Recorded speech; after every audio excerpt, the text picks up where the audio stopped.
কক্সবাজারের রামুতে মানবতা বিরোধী অপরাধের মামলায় সাকাত চৌধুরীর বিরুদ্ধে মিথ্যা সাক্ষ্য প্রদানের অভিযোগে মুক্তিযোদ্ধা নুরুল আফসারকে আটক করা হয়েছে। গত বৃহস্পতিবার রামু উপজেলার কাউয়ারখোপ ইউনিয়নের পশ্চিম পারস্থ জনৈক আব্দুল গনি মাঝির বাড়ি থেকে তাকে আটক করা হয়। আটক নুরুল আফসার চট্টগ্রামের রাঙ্গুনিয়া উপজেলার চন্দনপুরা গ্রামের মৃত কাজী মোহাম্মদ জাবেদের ছেলে বলে জানা গিয়েছে।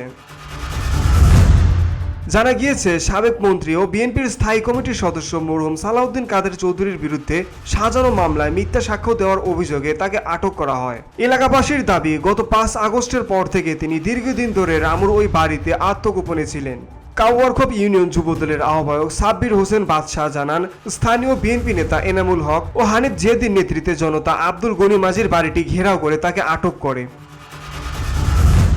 এরপর রামু থানা পুলিশ ঘটনাস্থলে পৌঁছে নুরুল আফসারকে থানায় নিয়ে যায়। রামু থানার অফিসার ইনচার্জ ইমন কান্তি চৌধুরী আটকের বিষয়টি নিশ্চিত করে বলেন, নুরুল আফসার বর্তমানে রামু থানা হেফাজতে রয়েছে। তার বিরুদ্ধে রাঙ্গুনিয়া থানায় কোনো মামলা আছে কিনা তা খতিয়ে দেখা হচ্ছে।